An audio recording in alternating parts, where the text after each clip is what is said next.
हमसे कह रहा था कि हमको रेप पर बात नहीं करनी चाहिए क्योंकि अभी हमारी उम्र नहीं है।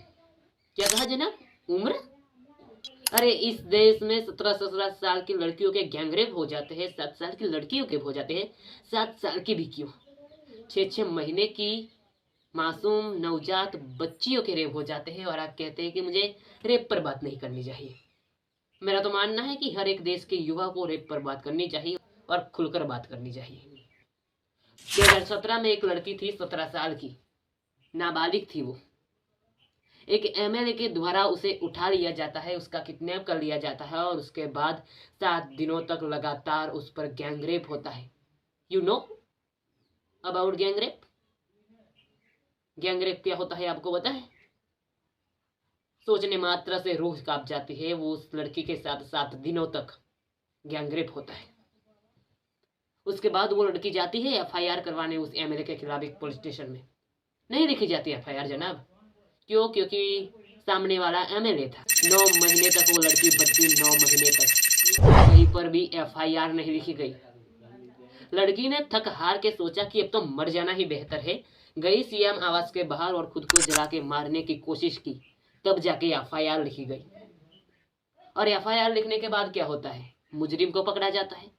लेकिन नहीं जनाब, यहाँ पर मुजरिम को नहीं, लेकिन लड़की के बाप को पकड़ा गया और पुलिस स्टेशन में बुला के इतना बेरहमी से मारा कि उसका बाप मर गया। क्या गलती थी उस बाप की? वो बाप की जो अपनी बेटी के लिए लड़ रहा था, उसे मार दिया गया। उस बच्ची के पास अब रहे उसके चाचा, कि जिन्होंने सोचा कि मैं अब मेरी बेटी को इंसाफ दिलाऊंगा। उसके चाचा को झूठे केस में फंसा लिया जाता है और उसके बाद जेल में भेज दिया जाता है। लेकिन वो पीड़िता हार नहीं मानती, अदालत में जाती है, लड़ती है। लेकिन वहां पर भी कुछ झोल देखने को मिलता है। एक दिन क्या होता है कि जब पीड़िता का लॉयर और गवाह दोनों गाड़ी से आ रहे थे, तब एक टेम्पो जानबूझकर उनकी गाड़ी में ठुक जाता है कि जिसके कारण उस लॉयर और उस गवाह के साथ जो 2 लोग थे वो मर जाते हैं और लॉयर और वो गवाह बेरहमी से घायल हो जाते हैं। उस एमएलए की वजह से अब तक 3 लोग मर चुके हैं, एक व्यक्ति जेल में है और 2 लोग बेरहमी से घायल हुए हैं और वो पीड़िता तो अलग।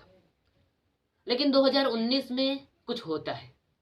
2019 में लगता है कि अब न्याय मिल गया, क्योंकि उस आरोपी को जेल में भेज दिया जाता है कि जिसने 3 लोगों को मारा, 2 लोगों को बेरहमी से घायल किया और उस पीड़िता तो है ही, भेज दिया जाता है। लेकिन 2025 में कुछ होता है और 2025 में उस व्यक्ति को रिहा कर दिया जाता है, बेल मिल जाती है। कैसे? बताने। जब वो मुजरिम बाहर आता है 2025 में जेल में से, तब होता यह है कि उस लड़की को धमकियां मिलने लगती है उस मुजरिम के लोगों की तरफ से कि अब देखना, अब हमारे सेठ बाहर आ गए हैं, अब तुम्हारी क्या हालत करते हैं तुम सोच भी नहीं पाओगे। लड़की थक हार के जाती है रोड पर और प्रोटेस्ट करने लगती है कि हमको बचाओ। एक कैसा न्याय है? वहां पर उस मुजरिम को पकड़ने की बजाय, जो धमकी दे रहे थे उनको पकड़ने की बजाय, पुलिस उन लड़की को पकड़ती है और एक आतंकवादी की तरह ट्रीट करती है। इतनी तो इज्जत रह गई है हमारी। और वो जो एमएलए था वो दुनिया की सबसे बड़ी पार्टी का एक नेता था जनाब, कि जो सत्ता में है। ये है कद्र की हमने हमारे देश की नारियों की। क्या यही है पावर? अरे अगर यही है पावर तो माफ कीजिएगा, मगर अंग्रेज अच्छे थे, ऐसा हमको फिर लगता है। मेरा तो मानना है कि 80 साल पहले देश अंग्रेजों से आजाद होकर अपनों की गुलामी करने लगा और यही वास्तविकता है जनाब, वास्तविकता।